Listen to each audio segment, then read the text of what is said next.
వస్తూ నా షర్ట్ ఎప్పుడు ఇస్తావరా పోతూ తీసుకెళ్లి 2 వారాలు అయిపోయింది. రే ఏంట్రా ఇది మరీ ఇంత ఘోరం? ఎవడన్నాడు? మధు. మధు 2 వారాలు వేసుకున్న షర్టు చెడ్డి తిరిగిమ్మడానికి అసలు నీకు సిగ్గనే తొందర? పోరా. వెళ్ళు. మిత్రులారా, Kalyani institute of medical science కి ముద్దు బిడ్డ, ఆరని విప్లవాగ్నిని గుండెల్లో దాచుకున్న విప్లవ వనిత, ముందడుగువాది, తీవ్రమైన నాస్తికవాది అయిన మా యూనివర్సిటీ చైర్పర్సన్ కుమారి ఆరతి వర్మ కోసం మేము ఆలయం ముందు ఎదురు చూస్తున్నాం.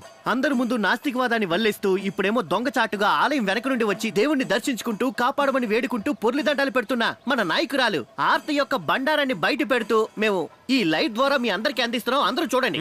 అలాగే. అవును, వీళ్ళు చెప్పేది నిజం కాదు. నా ఐడియాలజీలో ఆలోచనలో ఏ మార్పు లేదు. ఈ రోజు మా అమ్మది 20వ వర్ధంతి. కార్యం చేయాలని నాన్న అన్నారు, కానీ నాకు వాటి మీద నమ్మకం లేదు. అందుకు నాన్న అన్నారు, పిండం పెట్టడానికి బదులు గుడి చుట్టూరు నన్ను కూడా ప్రదక్షిణలు చేయమని. ఆలోచిస్తే మా నాన్న అడిగిన దాంట్లో తప్పేం లేదనిపించింది. అంతే తప్ప నేనేం మారలేదు, మారను కూడా. అయినా వీళ్ళ పనికి మారిన చెత్త పాలిటిక్స్ కి మీరెవరు పడరని కూడా నాకు బాగా తెలుసు. Okay, bye. ఆహా, అందరూ వచ్చారు. ఏంటో విశేషం? చూడు నాన్న, వీళ్ళందరూ కూడా నా విప్లవ భావాల్ని పాడు చేయాలని ట్రై చేస్తున్నారు. అవునా జిత్తు? అంకుల్, నా కూతురు భావాల్ని పాడు చేస్తారా? మీకు కూడా ఇదంతా కామెడీగా ఉంది కదా? ఈ శ్రీకృష్ణపురంలో రేపటి డాక్టర్లు మీరంతా. ఇంకా కుర్రచేష్టలు మాత్రం పోలేదెవరికి. అరే మేమేదో తమాషా చేస్తున్నాం అంకుల్. ఆరతి మా అందరికి లీడర్ కదా, అంతేనా? మీరు కూడా రండి, ఇంటికి వచ్చి బ్రేక్ఫాస్ట్ చేద్దరు. అయ్యో వద్దులే అంకుల్, మేము వస్తే ఆరతికే ఇబ్బంది. నాకు పొద్దునే మినిమం అట్లు, దాంతో పాటు కోడిగుడ్డు పులుసు ఉండాలి. అయ్యో, ఇక్కడ ఎవరు మిమ్మల్ని బతిమాలట్లేదు. పద నాన్న, పోదాం. వస్తాం బాబు. పొద్దున్న కష్టపడి తను ఇరికిద్దాం అనుకుంటే ఏంట్రా ఇలా అయింది?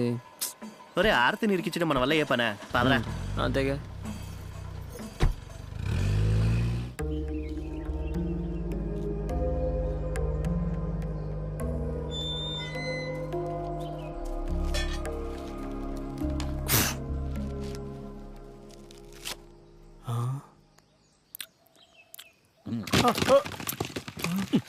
అట్ట అన్ని తినేస్తావేంటి? వాటిని గానికిచ్చి ఆడించుకురమ్మన్నారు అయ్యగారు. నీ వన్ను చేసుకో, నా గురించి నీకు దేనికి? ఓహో, ఆయన నూనె పెద్ద గానుగ. అదే గానుగలో నూనె అడిచుకురమ్మంటున్నాను. అలాగా, అవి పక్కనెట్టు.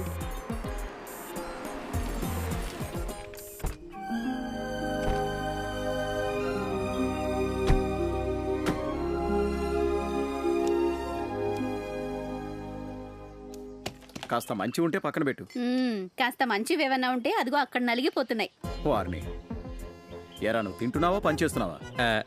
వాటిని పారేటివి ఎందుకులే అని, అందుకే. మంచి పని చేసావు.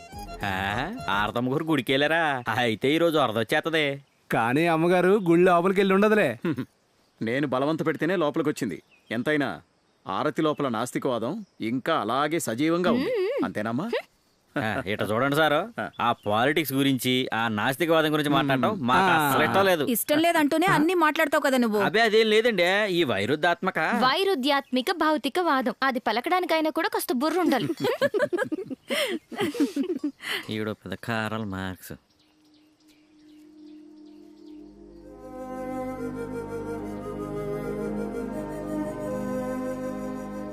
ఇంకొంచెం అందం పెరిగింది కదా నాన్న మా అమ్మకి.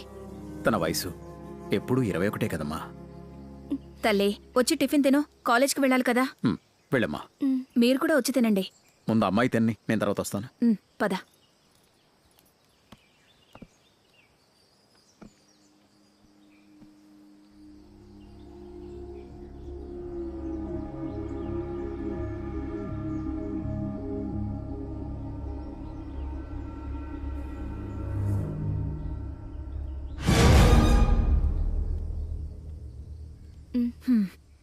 నాకంటే 1 సంవత్సరం చిన్నదే మాయమ్మ.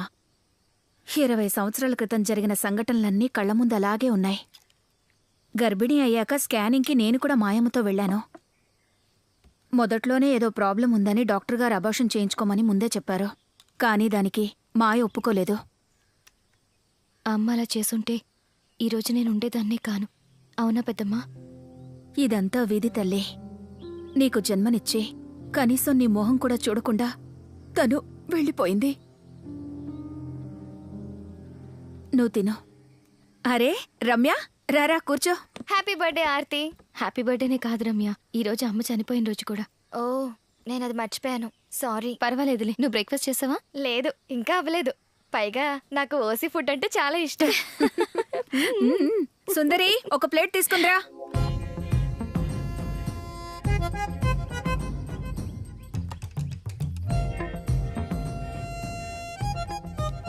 మీరిప్పుడు అన్ని ఇడ్లీలు ఒకేసారి తినేస్తారా? ఇది జస్ట్ బ్రేక్ఫాస్ట్ అంతే.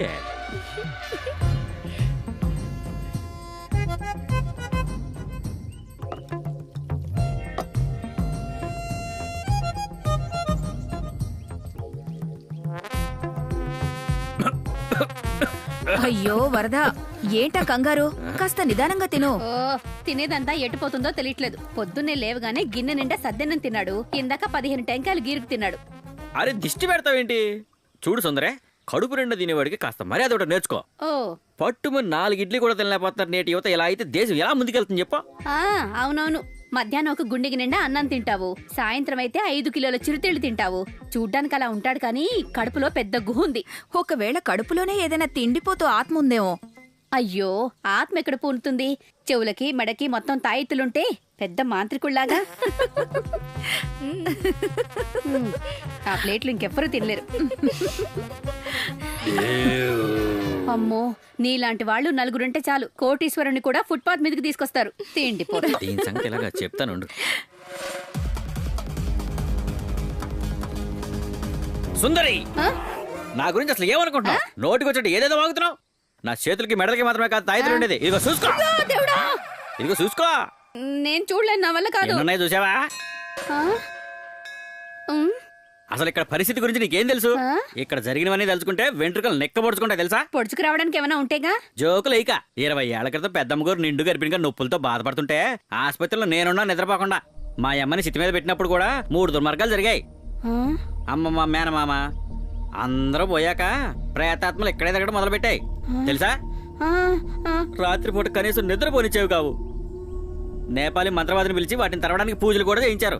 పిచ్చి పిచ్చిగా వాగుతున్న వీటిలో ఏ ఒక్క సంగతి నీకు తెలుసా? రాత్రిపూట అప్పుడప్పుడు ఈ చిత్రమైన శబ్దాలు వినిపిస్తాయిగా. అందుకే చెప్తున్నాను, జాగ్రత్తగా ఇను. ఇక్కడ ఏదైనా తేడా చేసావా?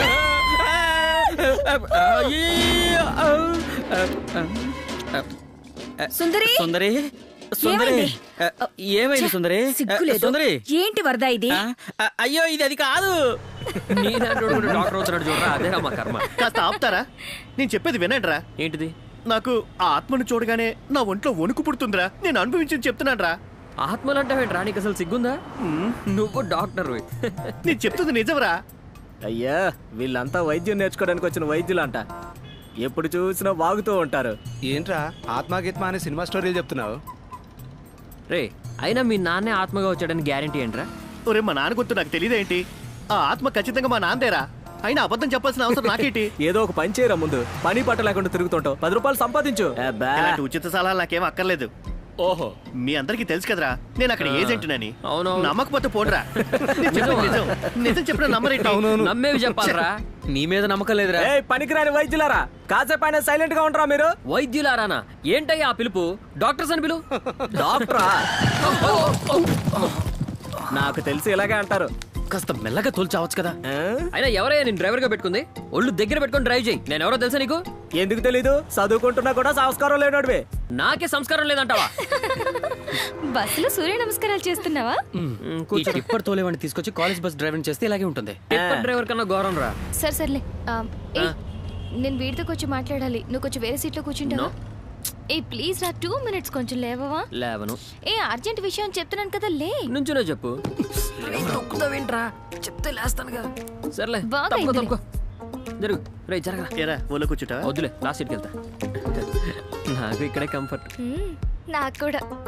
ఏంటి? నేను అదే అనుకున్నానులే. ఏంటో చెప్పాలన్నా? ఏం చెప్పాలి? ఏదో మాట్లాడాలని చెప్పావు కదా. చెప్పడానికి ఏం లేదు. అదే వెనక సీట్లు ఒకటే కుదుపులు, అందుకే. ఓ, ఇక్కడైతే కుదుపులు ఉండవా? ఇక్కడ పెద్దగా లేవు.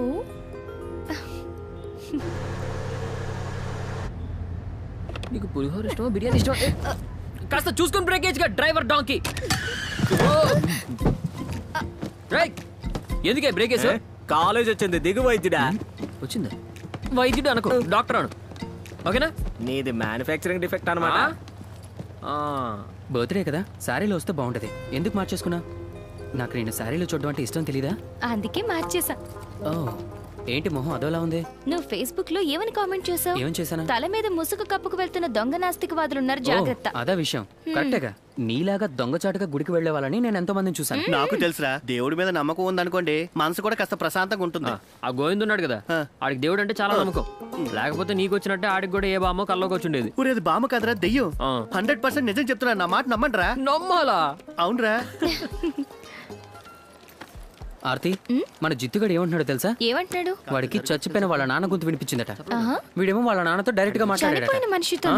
అయ్యో అబద్ధం కాదది, నా చెవులతో నేను విన్నాను. అసలు జరిగింది ఏంటంటే, నేను మా మావయ్యతో పాటు వాళ్ళ సొంత ఊరికి వెళ్ళాను. అక్కడ ఏం జరిగిందంటే, అక్కడ స్వామీజీ ఉన్నారు. మాట్లాడాలని చెప్పి నన్ను ఒక రూమ్ లో